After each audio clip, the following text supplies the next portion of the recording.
नमस्कार दोस्तों, स्वागत है आपका स्टडी फोकस में। तो दोस्तों, आई होप आपको वीडियोस बहुत अच्छी लग रही हैं।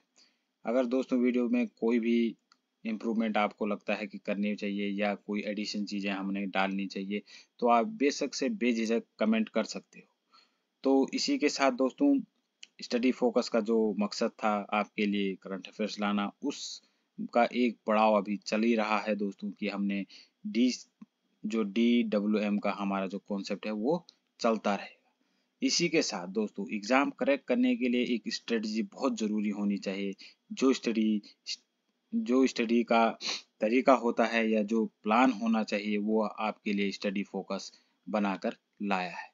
प्लान हम जल्द से जल्द लॉन्च करेंगे दोस्तों कि क्या हमारा प्लान होना चाहिए to correct any exam in Uttarakhand या किसी भी एग्जाम को, चाहे वो नेशनल लेवल पे हो चाहे स्टेट लेवल पे हो।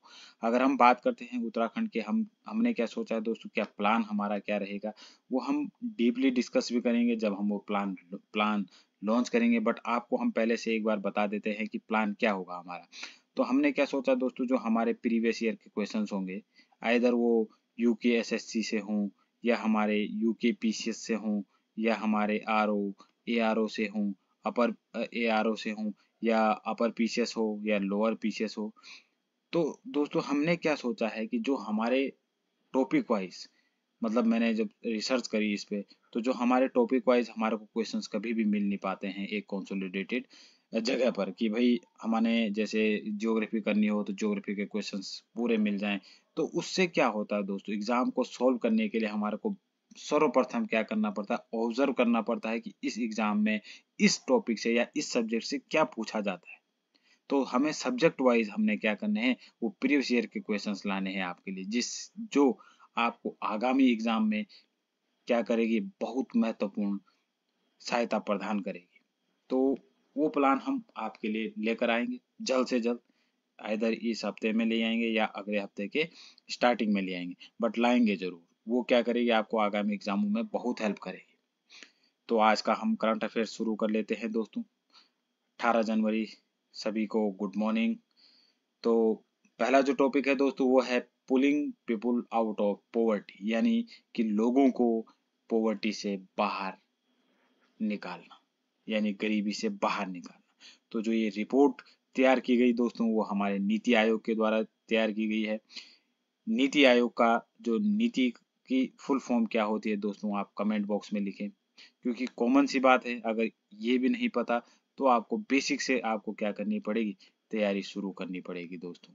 ठीक है, 2015 में जो लॉन्च कर दी गई थी, तो इसकी थोड़ा बहुत आपको जनरल नॉलेज ये वाली तो होनी चाहिए। अगर हम बात करते हैं जो पॉवर्टी लाइन से जो लोगों को सबसे ज्यादा बाहर निकाला है, वो हमारे यूपी यानी उत्तर प्रदेश द्वारा निकाला गया है, जिसने कि इसमें क्या करी है, लीड प्रदान करी है किसको, मल्टी डायमेंशनल पॉवर्टी को हटाने में। अगर हम मल्टी डायमेंशनल पॉवर्टी को हम बात करते हैं, तो नीति आयोग के द्वारा कंसिडर किया गया इसके लिए 12 इंडिकेटर, और उसी के साथ साथ उसमें क्या है, सस्टेनेबल डेवलपमेंट गोल के तौर पर हम क्या करते हैं, मल्टी डायमेंशनल पॉवर्टी को नापते हैं। अगर हम उत्तर प्रदेश की बात करते हैं, तो 2015-16 में इसकी अगर हम पॉवर्टी की बात करते हैं, तो जो मल्टी डायमेंशनल पॉवर्टी थी वो कितनी थी, 37.68% थी, जो घटकर 2019-21 में कितनी हो गई थी, 22.95 या 23% हम कह सकते हैं। अगर हम 2022-23 की बात करते हैं, तो यही फिगर सिर्फ कितने पे आ गया था, 17.40%। अगर हम बात करते हैं कि यूपी के सीएम कौन है एट प्रेजेंट, तो वो भी आप बता देना। और यूपी में एक बहुत बड़ी हमारी पूजा पाठ होने वाला है या एक घटना होने वाली है, तो वो कौन सी है, तो आप कह सकते हो शुभ घटना कहेंगे दोस्तों, तो वो आप कह सकते हो 12 जनवरी को होगी। तो कौन सी घटना है वो आप कमेंट बॉक्स में जरूर लिखें। उसी के उपलक्ष्य में कल हमने एक डिस्कस किया था कि हमारे जो सीएम हैं योगी आदित्यनाथ जी, उन्होंने क्या करी, एक ऐप भी लॉन्च करी है, उसका नाम भी आप कमेंट बॉक्स में बता सकते हो, या आप अगर आपको पता नहीं तो वीडियो देख सकते हो आप। अगर हम बात करते हैं जो 12 इंडिकेटर्स हैं इसमें, तो वो है nutrition, child and adolescence mortality, maternal health, years of schooling, school attendance, cooking fuel, sanitation, drinking water, electricity, housing, assets and bank accounts. तो ये सारी चीजें जो 12 इंडिकेटर्स हैं वो सारे किस में आते हैं दोस्तों, मल्टी डायमेंशनल पॉवर्टी के अंडर आते हैं। अगर किसी को ये चीज़ें पर्याप्त नहीं हो पाती हैं तो वो मल्टी डायमेंशनल पॉवर्टी में आ जाता है। अगर हम इंडिया की बात करते हैं तो इंडिया ने जो मल्टी डायमेंशनल पॉवर्टी में देख सकते हो कि डिक्लाइन किया है फ्रॉम कहाँ से 29.1% से लेकर, जो कि 2013-14 में कितनी आ गई थी 11.28% इन 2022 with the 24.82 crore people escaping poverty during this period. अगर हम बात करते हैं तो 29.17% कितनी कब थी 2013-14 तक थी, ठीक है, जो कि 11% पे आ गई कब 2022-23 में। मतलब हम कह सकते हैं कि जो हमारे 24 करोड़ 82 लाख लोगों को हमने क्या किया है, गरीबी से बाहर निकाला है।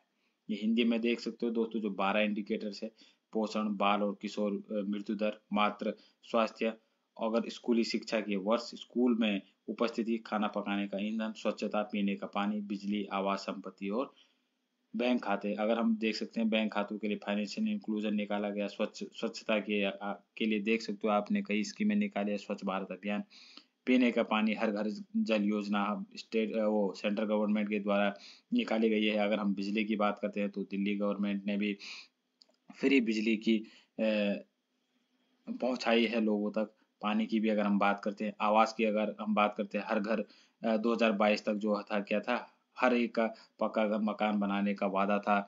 और खाना पकाने का ईंधन देख सकते हो आप दोस्तों की उत्तराखंड के द्वारा भी सखी स्कीम भी निकाली गई थी, जिसमें क्या था एचपी के द्वारा एमओयू साइन किया गया था, जो कि गांव के लोगों को क्या करेंगे, शिक्षा देंगे या वोमेन को क्या करेंगे, एम्पावर्ड करेंगे कि वो अपने घर पर क्या कर सकते हैं, सिलेंडर भर सकते हैं। जैसे कि बहुत दूर दराज के लोगों को आना पड़ता है सिलेंडर भरने के लिए। तो ये अगर हम बात करते हैं सेंट्रल लेवल पे, तो सेंट्रल लेवल पे मोदी जी द्वारा क्या किए गए हैं, सिलेंडर प्रदान किए गए हैं गांव की औरतों को या सभी औरतों को। क्या करे गए हैं, अभी आप देख सकते हो 2.5 करोड़ के लगभग उन्होंने बताया था कि हमारे क्या करे गए हैं, सिलेंडर वितरित किए गए हैं, ठीक है। अगर हम बात करते हैं यहाँ पर रिपोर्ट के अनुसार क्या किया गया है भारत में बहुआयामी गरीबी 2013-14 में, हमने अभी ये डिस्कस कर चुके हैं।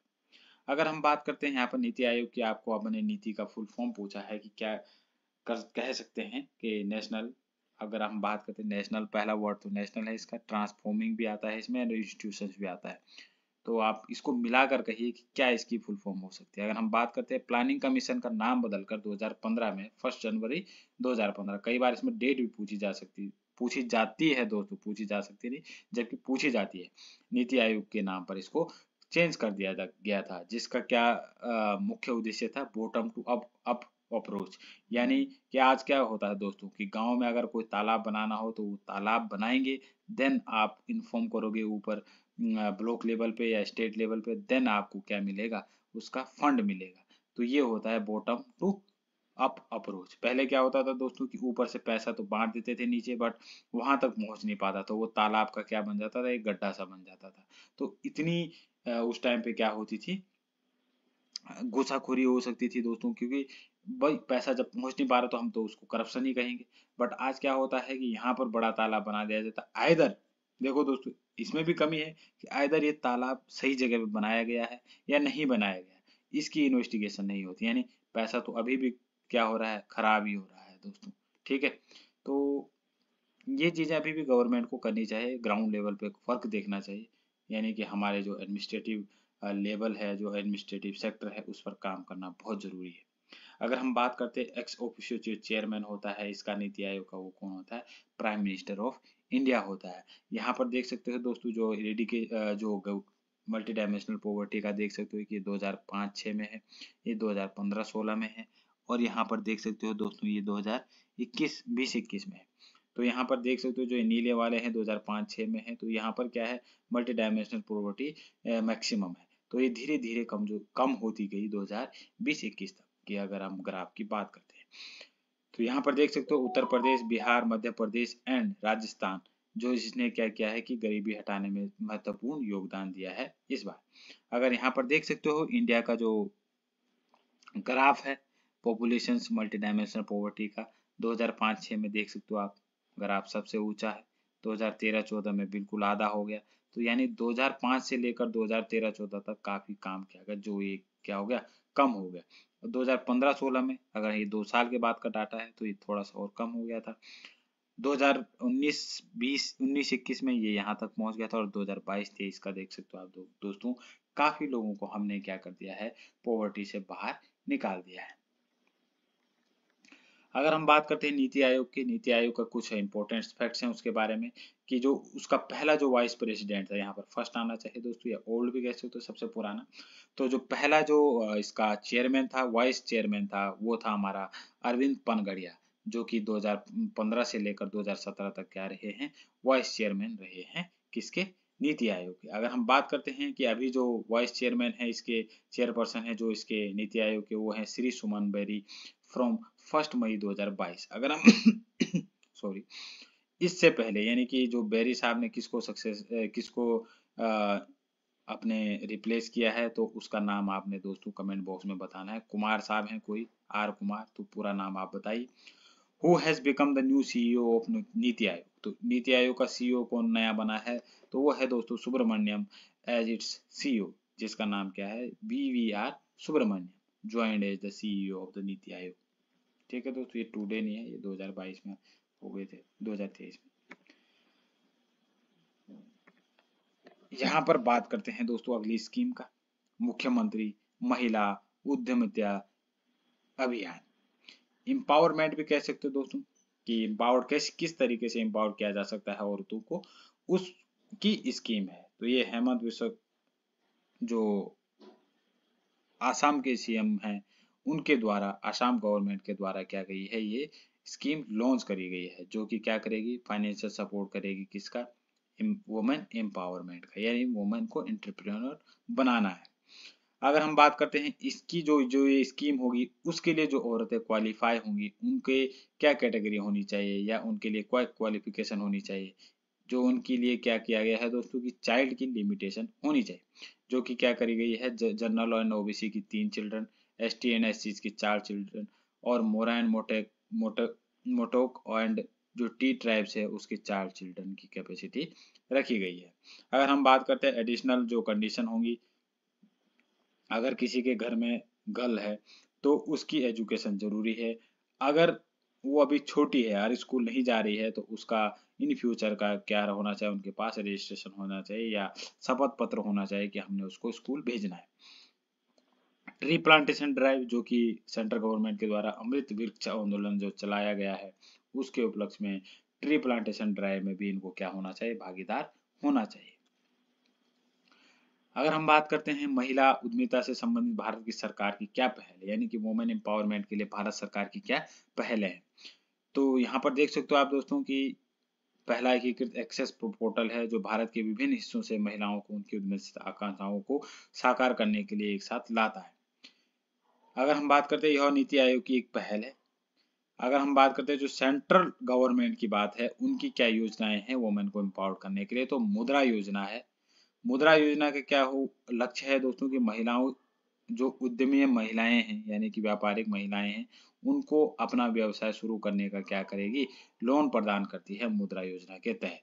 अगर हम बात करते हैं स्टैंड अप इंडिया योजना, इसका उद्देश्य महिलाओं और अनुसूचित जाति और जनजातियों के बीच उद्यमिता को क्या है, बढ़ावा देना है।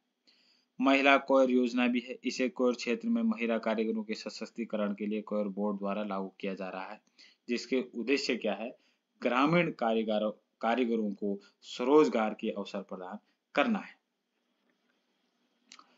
अगला आप देख सकते हो दोस्तों, चीता जब हम लाए थे इंडिया में, तो उस टाइम पे आपने देखा होगा काफी हो हल्ला मचाया गया था, और आज उन्हीं चीताओं में से 10वां चीता भी क्या है, कल की डेट में एक्सपायर, यानी उसकी डेथ हो चुकी है। तो अभी तक मुझे लगता नहीं कि आप में से किसी ने ये न्यूज़ सुनी होगी, क्योंकि हमारे चैनल को ही इसको दिखाएगा नहीं। जिस तरीके से उन्होंने ये दिखाया था कि चीता प्रोजेक्ट चल रहा है, वो इंडिया में इतने चीते लाए जाएंगे, अब कहाँ से लाए जाएंगे, कितने लाए गए, किस प्रोजेक्ट के अंडर लाए गए, किसके द्वारा लाए गए, ये डिस्कस हम अब करते हैं। तो आप देख सकते हो एट कूनो नेशनल पार्क में लाए गए हैं चीता, जो चीता लाए गए थे, जो प्रोजेक्ट चीता था, तो उसको कूनो नेशनल पार्क में लाए गए थे। अगर हम बात करते हैं जो नामीबिया के चीते थे उसमें से एक और चीता का क्या होगी, डेथ होगी, उसकी संख्या क्या होगी, कम होगी। अगर हम बात करते हैं ये 10वां चीता है जो चीता अफ्रीका से हम लाए थे 2022 में। अगर हम बात करते हैं इंडिया की, इंडिया में 70 साल पहले ही जो 1952 में ही क्या हो गई थी दोस्तों, एक्सटेंट हो गए थे चीता। चीता प्रोजेक्ट इंट्रोड्यूस किया गया किसके द्वारा, सीसीएफ यानी चीता कंजर्वेशन फंड, जो कि क्या है, एक नॉन प्रॉफिट ऑर्गेनाइजेशन है, कहाँ की, नामीबिया में। ठीक है, जो कि गवर्नमेंट ऑफ इंडिया को इनवाइट करती है और पार्टिसिपेट करने के लिए कहती है, किसमें, इंट्रोड्यूस करने के लिए इंडिया में चीता को। ठीक है, इन जनवरी 2020 द सुप्रीम कोर्ट इसको अप्रूवल दे देती है और चीता को इंडिया में लाने के लिए मंजूरी दे देती है। अगर हम जुलाई 2020 की बात करते हैं, India and Republic of Namibia एक एमओयू साइन करते हैं, जहां पर आप देख सकते हो कि 8 फेलिंस टू द प्रोग्राम, यानी कि नामीबिया गवर्नमेंट 8 चीताओं को क्या करती है, इंडिया में भेजने का प्रोग्राम तैयार कर लेती है, मान लेती है। अगर आप उसमें बात करते हैं कि 5 फीमेल थी उसमें से और 3 मेल साउथ अफ्रीकन चीता थे जो इंडिया आने के लिए तैयार हो गए थे, जो कि जिनकी एज भी देख सकते हो दोस्तों 4 और 6 साल थी, जो इंडिया लाए गए थे। अगर हम बात करते हैं 2023 में, फरवरी 2023 में 12 और चीते लाए गए साउथ अफ्रीका से इसी प्रोजेक्ट को एक्सपेंड करने के लिए, और ऐसे ही to translocate a further 12 annually for the next 8 to 10 years, यानी कि हर साल 12 लेकर आएंगे हम अगले 8 से 10 सालों के लिए। तो ये चीता जो प्रोजेक्ट चीता था उसी के अंदर ये इसका नाम है दोस्तों क्या, देखो हमने नाम भी रखा हुआ था, शौर्य। तो इसकी डेथ हो चुकी है। तो एक दुखद समाचार भी है दोस्तों, और ये भी कह सकते हैं कि क्या पता इनको यहाँ पर लोकेशन या यहाँ का जो इन्वायरमेंट है वो सूट ना कर पा रहा हो। तो अभी तक तो कोई जानकारी ऐसी आई नहीं है कि किस तरीके से या किस वजह से ये शौर्य की डेथ हुई है। तो जैसी आगे अपडेट आएगी तो आपको हम छोटी सी न्यूज में भी आपको करंट अफेयर्स में ये बता देंगे। यहाँ पर बात करते हैं कुनो नेशनल पार्क की, मध्य प्रदेश में है, जो श्योपुर डिस्ट्रिक्ट में पड़ता है। और यहाँ जो चीते लाए गए थे नामीबिया और साउथ अफ्रीका से लाए गए थे। तो दोस्तों वीडियो को लाइक करें, शेयर करें, जितना हो सके सब्सक्राइब करें, शेयर भी कर लें बहुत ज़्यादा से ज़्यादा, ताकि जो हमारे नीडी पर्सन्स हैं या जिन बच्चों को भी इस करंट अफेयर्स की ज़रूरत है उन तक ये वीडियो पहुंच पाए। और दोस्तों प्लान याद रखना, प्लान जल्द से जल्द लाएंगे, और मेरे को लगता है दोस्तों कि ये एक ऐसा प्लान होगा जो हमारा क्या होगा, मास्टर स्ट्रोक होगा। ठीक है, इस मास्टर स्ट्रोक से हम क्या बनेंगे, सचिन तेंदुलकर बन जाएंगे, जिनको जिनको लाइफ में हमेशा क्या मिली है, सक्सेस मिली है, आइदर वो बिजनेस करने गए या आइदर वो क्रिकेट खेलने गए, तो हमेशा उनको क्या मिली है, सक्सेस मिली है दोस्तों। तो आपने भी इसी तरीके से एक बल्ला पकड़ना है और उसी से छक्के चौके लगाने हैं और तैयारी भरपूर मात्रा में करनी है। तो आज की वीडियो के लिए इतना ही था। Thank you. जय हिंद, जय भारत।